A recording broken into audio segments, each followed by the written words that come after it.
Hey guys, कैसे हो आप सभी। आशा करता हूँ कि अच्छे होंगे, मस्त होंगे और अपनी तैयारी को बहुत ही ज़बरदस्त तरीके से कर रहे होंगे। बच्चों, एक बार फिर से हम आपके लिए लेकर आए हैं टॉप 25 क्वेश्चन जो कि विगत परीक्षाओं में पूछे गए सिलेक्टेड और इम्पोर्टेंट क्वेश्चन हैं। तो चलते हैं आज की इस वीडियो को शुरू करते हैं। आज की वीडियो का बच्चों फर्स्ट क्वेश्चन है क्वेश्चन नंबर 26 कि सामाजिक न्याय की अवधारणा पर निम्नलिखित में कौन बल देते हैं। सामाजिक न्याय की अवधारणा पर निम्नलिखित में कौन बल देते हैं। इसके चार ऑप्शन हैं। पहला ऑप्शन है मार्क्सवादी, दूसरा है उदारवादी, तीसरा है व्यक्तिवादी, फोर्थ ऑप्शन है बहुलवादी। तो इन चारों में से हमें राइट आंसर बताना है क्या होगा। तो इस क्वेश्चन का राइट आंसर होगा ऑप्शन नंबर ए मार्क्सवादी। मार्क्सवादी बच्चों इस क्वेश्चन का राइट आंसर हो जाएगा। ठीक है बच्चों, आपको पता होगा कि मार्क्सवादी किसे कहते हैं। तो जो सामाजिक परिवर्तन की एक विचार धारणा होती है उसे हम मार्क्सवादी कहते हैं। ठीक है, सामाजिक परिवर्तन की विचार धारणा, ठीक है, ये आपको ध्यान रखना है। सामाजिक परिवर्तन की विचार धारणा को मार्क्सवादी कहा जाता है। यानी सामाजिक परिवर्तन की जो विचार धारणा रखते हैं व्यक्ति उन्हें हम मार्क्सवादी कहते हैं। और मार्क्सवादी जो थे बच्चों ये 19वीं सदी में जर्मन के दार्शनिक कार्ल मार्क्स ने मार्क्सवादी धारणा को प्रचलित किया था। ठीक है, मार्क्सवादी धारणा को किसने प्रचलित किया था तो आपको ध्यान रखना है 19वीं सदी में। ठीक है, 19वीं सदी में जर्मन के रहने वाले कार्ल मार्क्स ने, ठीक है, जर्मन के रहने वाले कार्ल मार्क्स ने मार्क्सवादी अवधारणा को जन्म दिया, जिसका अर्थ होता है सामाजिक न्याय की अवधारणा या सामाजिक परिवर्तन की विचार धारणा। तो उन्हें हम मार्क्सवादी प्रवृत्ति कहते हैं। आई होप आपके क्वेश्चन समझ में आ गया होगा। नेक्स्ट क्वेश्चन है क्वेश्चन नंबर 27 क्वेश्चन क्या है बच्चों कि भारत में निम्न नागरिकता संबंधी विधान बनाने का प्राधिकार प्राप्त है। भारत में नागरिकता संबंधी विधान बनाने का प्राधिकार प्राप्त है। पहला ऑप्शन है संसद को, दूसरा ऑप्शन है लोकसभा को, तीसरा है राज्यसभा को, फोर्थ है राज्य विधानमंडलों को। तो जो बच्चों भारत में नागरिकता संबंधी विधान यानी कानून बनाने का अधिकार प्राप्त है वह संसद को है। ऑप्शन नंबर ए जो है इस क्वेश्चन का राइट आंसर हो जाएगा। और काफ़ी इंपॉर्टेंट क्वेश्चन है बच्चों ये एग्जाम के पॉइंट ऑफ व्यू से और सिलेक्टेड क्वेश्चन है। तो आपको ध्यान रखना है जो नागरिकता है ये संविधान के किस अनुच्छेद से संबंधित है। तो ध्यान रखना है आर्टिकल या अनुच्छेद 5 से 11 तक जो है नागरिकता से संबंधित अनुच्छेद हैं। ठीक है, 5 से लेकर 11 तक। और ये सभी के सभी बच्चों भाग 2 में आते हैं। ठीक है, भाग 2 में आते हैं। आपको ध्यान होगा कि नागरिकता से संबंधित अनुच्छेद कौन से हैं तो 5 से 11 तक हैं और भाग 2 से संबंधित हैं। ठीक है बच्चों क्वेश्चन आता है कि भारत में जो नागरिकता है कैसी नागरिकता है तो एकल नागरिकता है। ठीक है, जो भारत में नागरिकता है वह एकल नागरिकता है। ठीक है, एकल नागरिकता है। ये भी आपको ध्यान रखना है कि भारत की नागरिकता कैसी नागरिकता है तो एकल नागरिकता है। और ये किस देश के संविधान से दी गई है तो जो नागरिकता है बच्चों ये इंग्लैंड के या ब्रिटिश के संविधान से ली गई है। ठीक है, ब्रिटिश संविधान या इंग्लैंड से ली गई है, दोनों में से कोई सा भी ऑप्शन आपको मिल सकता है एग्जाम में। तो आपको ध्यान से क्वेश्चन का आंसर लगाना है ब्रिटिश संविधान या हम इसे इंग्लैंड का संविधान भी बोल सकते हैं। इंग्लैंड के संविधान से नागरिकता कानून को लिया गया है। भारत में एकल नागरिकता है और भाग 2 में है और अनुच्छेद 5 से 11 तक है। नेक्स्ट क्वेश्चन देखते हैं क्वेश्चन नंबर 28 क्वेश्चन है कि भारतीय संविधान में सार्वजनिक वयस्क मताधिकार की व्यवस्था किस अनुच्छेद में उल्लिखित है। ठीक है, हमें बताना है कि भारतीय संविधान में जो सार्वजनिक वयस्क मताधिकार की व्यवस्था है वह किस अनुच्छेद में उल्लिखित है। तो पहला ऑप्शन है अनुच्छेद 324 है, दूसरा अनुच्छेद 325 है, तीसरा ऑप्शन है अनुच्छेद 326 और फोर्थ ऑप्शन है अनुच्छेद 327। तो इस क्वेश्चन का जो राइट आंसर बनेगा वह बनेगा ऑप्शन नंबर सी अनुच्छेद 326। अनुच्छेद 326 में क्या है बच्चों कि सार्वजनिक वयस्क मताधिकार की व्यवस्था की गई है। आपको ध्यान रखना है बच्चों कि अनुच्छेद 324 किससे संबंधित है तो निर्वाचन आयोग से संबंधित है। ठीक है, निर्वाचन आयोग से, ये भी आपको ध्यान रखना है। निर्वाचन आयोग से संबंधित अनुच्छेद कौन सा है तो अनुच्छेद 324 होता है। और सार्वजनिक वयस्क मताधिकार का संबंध जो होता है बच्चों राज्य विधानसभा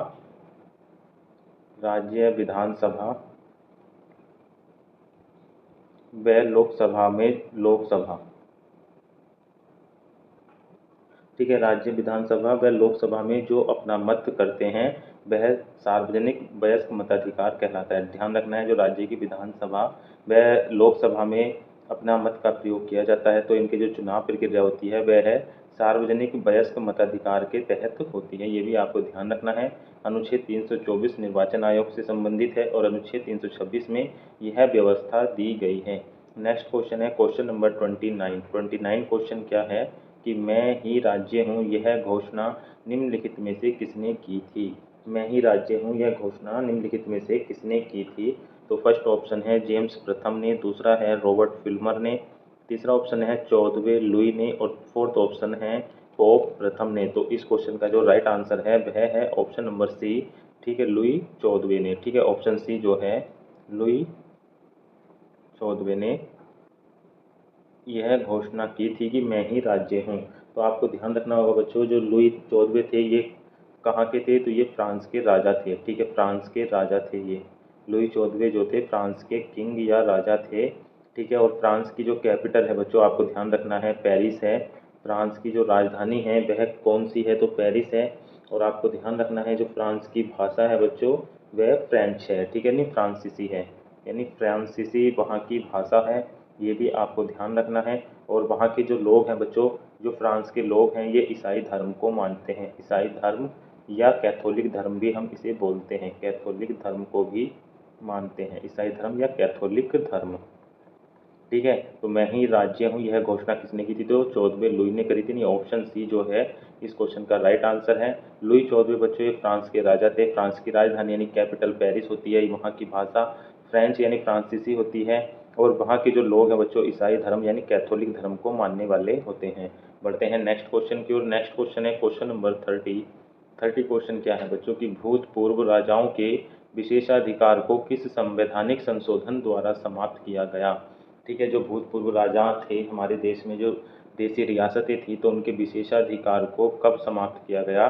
तो पहला ऑप्शन है 25वां संविधान संशोधन द्वारा, दूसरा है 26वां संविधान संशोधन, तीसरा है 27वां संविधान संशोधन और फोर्थ ऑप्शन है उपयुक्त में से कोई नहीं। तो क्वेश्चन नंबर 30 का जो राइट आंसर है वह है ऑप्शन बी 26वां संविधान संशोधन। बच्चों 26वां संविधान संशोधन कब हुआ था ये आपको ध्यान रखना है, सन 1971 को। तो ऑप्शन नंबर बी इस क्वेश्चन का राइट आंसर हो जाएगा। 1971 को 26वां संविधान संशोधन हुआ था, जिसमें जो भूतपूर्व राजा थे हमारे देश में, इनके विशेषाधिकार को समाप्त किया गया था। और उस समय जो भारत के प्राइम मिनिस्टर थे, ठीक है, तो इंदिरा गांधी। आपको ध्यान रखना है कांग्रेस की सरकार थी और इंदिरा गांधी के समय में जो है बच्चों ये कानून भारत में लाया गया था, संविधान संशोधन हुआ था, जिसमें क्या राजाओं के प्रीवी पर्स को समाप्त किया गया और इनके विशेषाधिकार को समाप्त किया गया। ठीक है, ऑप्शन बी इस क्वेश्चन का राइट आंसर है। इंपॉर्टेंट क्वेश्चन है बच्चों एग्जाम के पॉइंट ऑफ व्यू से। नेक्स्ट क्वेश्चन पे बढ़ते हैं। नेक्स्ट क्वेश्चन है क्वेश्चन नंबर 31 क्वेश्चन है निम्नलिखित में से किस एक अधिनियम के अंतर्गत अंग्रेजों ने भारत में पहली बार सांप्रदायिक निर्वाचन प्रणाली को आरंभ किया। ठीक है, पहला ऑप्शन है भारत सरकार अधिनियम 1909, दूसरा ऑप्शन है भारत सरकार अधिनियम 1919, तीसरा ऑप्शन है भारत सरकार अधिनियम 1935, फोर्थ ऑप्शन है भारत सरकार अधिनियम 1892। तो इस क्वेश्चन का जो राइट आंसर है क्वेश्चन नंबर 31 का वह है ऑप्शन ए कि भारत सरकार अधिनियम 1909 के तहत अंग्रेजों ने भारत में पहली बार सांप्रदायिक निर्वाचन मंडल प्रणाली को आरंभ किया था। ऑप्शन ए इस क्वेश्चन का राइट आंसर हो जाएगा। नेक्स्ट क्वेश्चन देखते हैं क्वेश्चन नंबर 32 क्वेश्चन क्या है बच्चों की संविधान निर्माण सभा में समितियों की संख्या है। ठीक है, जो संविधान निर्माण सभा थी उनमें समितियों की संख्या कितनी थी। पहला ऑप्शन है 10, दूसरा ऑप्शन है 13, तीसरा ऑप्शन है 22, फोर्थ ऑप्शन है 25। तो इस क्वेश्चन का जो राइट आंसर है वह है ऑप्शन सी 22 इस क्वेश्चन का राइट आंसर हो जाएगा। नेक्स्ट क्वेश्चन देखते हैं क्वेश्चन नंबर 33 क्वेश्चन क्या है बच्चों कि भारत में मताधिकार और निर्वाचित होने का अधिकार है। जो भारत में मताधिकार यानी हम अपना वोट डालते हैं या चुनाव लड़ते हैं, तो ये होने का अधिकार कैसा अधिकार है। तो पहला ऑप्शन है मौलिक अधिकार है, दूसरा ऑप्शन है संवैधानिक अधिकार है, तीसरा ऑप्शन है नैसर्गिक अधिकार है और फोर्थ ऑप्शन है विधिक अधिकार है। तो इन चारों में से इस क्वेश्चन का जो राइट आंसर बनेगा वह है ऑप्शन बी। ठीक है, संवैधानिक अधिकार है ऑप्शन बी जो है इस क्वेश्चन का राइट आंसर बन जाएगा। नेक्स्ट क्वेश्चन है क्वेश्चन नंबर 34 34 क्वेश्चन है कि अनिवार्य एवं निःशुल्क शिक्षा का अधिकार से संबंधित अनुच्छेद है। इंपॉर्टेंट क्वेश्चन है बच्चों, काफ़ी इंपॉर्टेंट क्वेश्चन है कि अनिवार्य एवं निःशुल्क शिक्षा का अधिकार से संबंधित अनुच्छेद कौन सा है। तो पहला ऑप्शन है 19A, दूसरा ऑप्शन है 20A, तीसरा ऑप्शन है 21A, फोर्थ है 22A। तो इस क्वेश्चन का जो राइट आंसर है वह है अनुच्छेद 21A या का, ठीक है, ऑप्शन सी इस क्वेश्चन का राइट आंसर है। अनुच्छेद 21A में क्या है बच्चों, अनिवार्य एवं निःशुल्क शिक्षा का अधिकार है। और ये जो शिक्षा का अधिकार है बच्चों, आपको ध्यान रखना है 6 से 14 वर्ष तक के बच्चों के लिए है। 6 से 14 वर्ष तक के बच्चों के लिए निःशुल्क शिक्षा का अधिकार है। तो आपको ध्यान रखना है 6 से 14 वर्ष के बच्चों के लिए निःशुल्क शिक्षा का अधिकार जो है वह संविधान के अनुच्छेद 21 के में संबंधित है। और ये संविधान में बच्चों कब जोड़ा गया था, तो आपको ध्यान रखना है 86वें संविधान संशोधन, ठीक है, 86वें संविधान संशोधन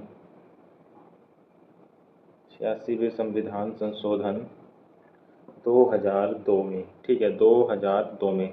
ये काफ़ी इंपॉर्टेंट क्वेश्चन बन जाता है एग्जाम के पॉइंट ऑफ व्यू से कि अनिवार्य एवं निःशुल्क शिक्षा का अधिकार कब संविधान में जोड़ा गया। तो 86वें संविधान संशोधन 2002 के तहत इसे संविधान में जोड़ा गया और इसे अनुच्छेद 21 का या ए में रखा गया और ये 6 से 14 वर्ष तक के बच्चों के लिए निःशुल्क शिक्षा का प्रावधान देता है। नेक्स्ट क्वेश्चन देखते हैं, क्वेश्चन नंबर 35 क्वेश्चन क्या है कि भारतीय संविधान की उद्देशिका प्रस्तावना को भारत के संप्रभु लोकतांत्रिक गणराज्य की जन्म कुंडली किसने कहा। ठीक है, तो इम्पोर्टेंट क्वेश्चन है बच्चों ये भी कि भारतीय संविधान की जो उद्देशिका है या प्रस्तावना है को भारत के संप्रभु लोकतांत्रिक गणराज्य की जन्म कुंडली किसने कहा। पहला ऑप्शन है के.एम. मुंशी ने, दूसरा ऑप्शन है जवाहरलाल नेहरू ने, तीसरा ऑप्शन है महात्मा गांधी, फोर्थ ऑप्शन है B.R. अम्बेडकर। तो क्वेश्चन नंबर 35 है, इसका राइट आंसर के.एम. मुंशी है। ऑप्शन ए इस क्वेश्चन का राइट आंसर बन जाएगा। आई होप आपके क्वेश्चन समझ में आ रहे होंगे। बढ़ते हैं नेक्स्ट क्वेश्चन की ओर। नेक्स्ट क्वेश्चन है क्वेश्चन नंबर 36 क्वेश्चन है भारतीय संविधान निर्माताओं ने विधि के शासन के तत्व को निम्नलिखित संविधान से लिया था। ठीक है, भारतीय संविधान निर्माताओं ने विधि के शासन के तत्व को निम्नलिखित संविधान से लिया था। पहला ऑप्शन है USA के संविधान से, दूसरा ऑप्शन है ग्रेट ब्रिटेन के संविधान से, थर्ड ऑप्शन है कनाडा के संविधान से, फोर्थ है ऑस्ट्रेलिया के संविधान से। तो जो विधि का शासन है बच्चों ये भारत ने किस देश के संविधान से लिया था, तो option number be great Britain के संविधान से या इंग्लैंड के संविधान से। ऑप्शन बी जो है इस क्वेश्चन का राइट आंसर हो जाएगा। नेक्स्ट क्वेश्चन देखते हैं, क्वेश्चन नंबर 37 भी अच्छा क्वेश्चन है बच्चों एग्जाम की दृष्टि से कि ग्राम पंचायत के कितने स्तर होते हैं। ठीक है, ग्राम पंचायत के कितने स्तर होते हैं। फर्स्ट ऑप्शन है 1, दूसरा ऑप्शन है 2, तीसरा ऑप्शन है 3, फोर्थ ऑप्शन है 4। तो इस क्वेश्चन का राइट आंसर है ऑप्शन नंबर सी कि 3 स्तर होते हैं। आपको ध्यान रखना है ग्राम पंचायत के बच्चों 3 स्तर होते हैं। तो सबसे पहले तो बच्चों ग्राम हो गया, ठीक है, दूसरा होता है खंड स्तर पर यानी ब्लॉक स्तर पर, और तीसरा होता है बच्चों जिला स्तर पर यानी जिला परिषद या जिला समितियाँ। ठीक है, तो ग्राम पंचायत के कितने स्तर होते हैं, 3, पहला ग्राम स्तर पर, दूसरा ब्लॉक स्तर पर, तीसरा जिला स्तर पर। नेक्स्ट क्वेश्चन है क्वेश्चन नंबर 38 क्वेश्चन है कि नगर पालिका कमेटी का प्रधान कहलाता है। नगर पालिका कमेटी का प्रधान कहलाता है। पहला ऑप्शन है पार्षद, दूसरा मेयर, तीसरा ऑप्शन है कलेक्टर, फोर्थ ऑप्शन है अध्यक्ष। तो जो बच्चों नगर पालिका कमेटी होती है उसका प्रधान जो है अध्यक्ष कहलाता है। ऑप्शन नंबर बच्चों डी होगा इसका राइट आंसर। ठीक है, अध्यक्ष इस क्वेश्चन का राइट आंसर हो जाएगा। नेक्स्ट क्वेश्चन है क्वेश्चन नंबर 39 क्वेश्चन भी अच्छा क्वेश्चन है बच्चों कि ग्राम न्यायालय कहलाता है। जो ग्राम न्यायालय बच्चों उसे हम क्या कहते हैं, तो पहला ऑप्शन है ग्राम सभा कहते हैं, दूसरा ऑप्शन है ग्राम कचहरी कहते हैं, तीसरा ऑप्शन है ग्राम पंचायत कहते हैं, फोर्थ ऑप्शन है ग्राम अदालत कहते हैं। तो इस क्वेश्चन का राइट आंसर है ग्राम कचहरी। ऑप्शन नंबर बी इस क्वेश्चन का राइट आंसर बन जाएगा। नेक्स्ट क्वेश्चन है क्वेश्चन नंबर 40 क्वेश्चन क्या है बच्चों कि भारत के संविधान के अनुच्छेद 224 के अंतर्गत प्रत्येक उच्च न्यायालय को रिट निर्गसित करने का अधिकार होता है। निम्नलिखित में से कौन सा एक रिट नहीं है। यानी हमें बताना है बच्चों कि जो भारतीय संविधान है इसमें प्रत्येक उच्च न्यायालय को अधिकार दिया गया है कि वह अनुच्छेद 226 के अंतर्गत कोई भी रिट जारी कर सकता है। लेकिन उनमें से कुछ ही रिट को उच्च न्यायालय जारी कर सकता है, तो उनमें से बताना है कि कौन सी रिट को उच्च न्यायालय अनुच्छेद 226 के अंतर्गत जारी नहीं कर सकता है। तो ये रिटों के नाम है। पहला ऑप्शन क्या है बच्चों की क्वो वारंटो, ठीक है, क्वो वारंटो ये भी रिट का नाम है। दूसरा है मैंडमस, तीसरा ऑप्शन है अल्टीमस सप्लीसियम और फोर्थ है निषेधाज्ञा। तो इन चारों में से कौन सी एक रिट नहीं है, तो इसका राइट आंसर ऑप्शन सी है बच्चों। यूपी पुलिस एसआई के एग्जाम में क्वेश्चन पूछा जा चुका है कि अल्टीमम सप्लीसियम ये एक रिट नहीं होती है, जबकि को वारंटो, मैंडमस और निषेधाज्ञा ये क्या है, रिटों के नाम है। तो ऑप्शन सी इस क्वेश्चन का राइट आंसर हो जाएगा। नेक्स्ट क्वेश्चन है क्वेश्चन नंबर 41 क्वेश्चन है कि छाया मंत्रिमंडल की रीति कहाँ से शुरू हुई थी। छाया मंत्रिमंडल की रीति कहाँ से शुरू हुई थी। फर्स्ट ऑप्शन है संयुक्त राज्य अमेरिका से, दूसरा है ग्रेट ब्रिटेन से, तीसरा है इटली से, फोर्थ है फ्रांस से। तो क्वेश्चन नंबर 41 का जो राइट आंसर है वह है ऑप्शन बी ग्रेट ब्रिटेन से, ठीक है। ग्रेट ब्रिटेन से बच्चों छाया मंत्रिमंडल की रीति शुरू हुई थी। छाया मंत्रिमंडल का बच्चों जो अर्थ होता है वह विपक्ष से होता है, ठीक है। जो विपक्ष में सरकार होती है उसे हम एक प्रकार से छाया मंत्रिमंडल कह सकते हैं। नेक्स्ट क्वेश्चन है क्वेश्चन नंबर 42 क्वेश्चन क्या है कि अध्यक्षात्मक शासन व्यवस्था में राष्ट्रपति, पहला ऑप्शन है कि व्यवस्थापिका से स्वतंत्र होता है, दूसरा ऑप्शन है कि व्यवस्थापिका पर निर्भर होता है, तीसरा ऑप्शन है न्यायपालिका पर आश्रित होता है, फोर्थ है मंत्री परिषद की सलाह से बाध्य होता है। तो क्वेश्चन नंबर 42 का जो राइट आंसर है वह है ऑप्शन ए व्यवस्थापिका से स्वतंत्र होता है। ऑप्शन ए इस क्वेश्चन का राइट आंसर हो जाएगा। नेक्स्ट क्वेश्चन है क्वेश्चन नंबर 43 क्वेश्चन क्या है बच्चों कि फरवरी 2022 में असहयोग आंदोलन के अचानक स्थगित किए जाने पर निम्नलिखित में से किसने यह टिप्पणी की, जब जन उत्साह अपनी चरम सीमा पर पहुंच रहा था उस समय वापसी का आदेश देना एक राष्ट्रीय आपदा से कुछ भी कम नहीं था। तो ये इसके ऑप्शन हैं। ये किसी का बच्चों वाक्य है, ये उन्होंने कहा था, तो हमें बताना है कि ये कथन किसने, ये टिप्पणी किसने की थी।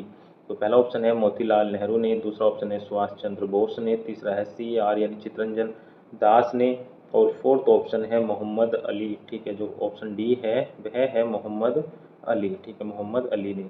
तो इस क्वेश्चन का जो राइट आंसर बनेगा वह बनेगा option number B Subhash Chandra Bose. Option B इस क्वेश्चन का राइट आंसर हो जाएगा। नेक्स्ट क्वेश्चन है क्वेश्चन नंबर 44 वो क्वेश्चन क्या है बच्चों कि किसका काल भारतीय राष्ट्रवाद का बीजांकुरण काल कहा जाता है। किसका काल भारतीय राष्ट्रवाद का बीजांकुरण काल कहा जाता है। तो पहला ऑप्शन है लॉर्ड विलियम बेंटिंग, दूसरा ऑप्शन है लॉर्ड रिपन, तीसरा है लॉर्ड लिटन और फोर्थ है लॉर्ड कर्जन। तो क्वेश्चन नंबर 44 का जो राइट आंसर है वह है लॉर्ड लिटन, ठीक है, लॉर्ड लिटन बच्चों।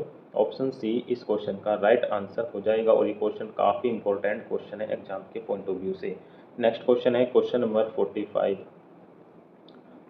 क्वेश्चन है स्वदेशी आंदोलन प्रारंभ किया गया था। पहला ऑप्शन है 1905 में बंगाल विभाजन के विरोध में, दूसरा ऑप्शन है 1907 में कांग्रेस के विभाजन के उपरांत, तीसरा ऑप्शन है लखनऊ अधिवेशन के उपरांत, फोर्थ ऑप्शन है राष्ट्रीय आंदोलन में महात्मा गांधी का प्रवेश चिन्हित करने के लिए। तो क्वेश्चन नंबर 45 का जो राइट आंसर होगा वह होगा ऑप्शन ए 1905 में बंगाल विभाजन के विरोध में स्वदेशी आंदोलन प्रारंभ किया गया था।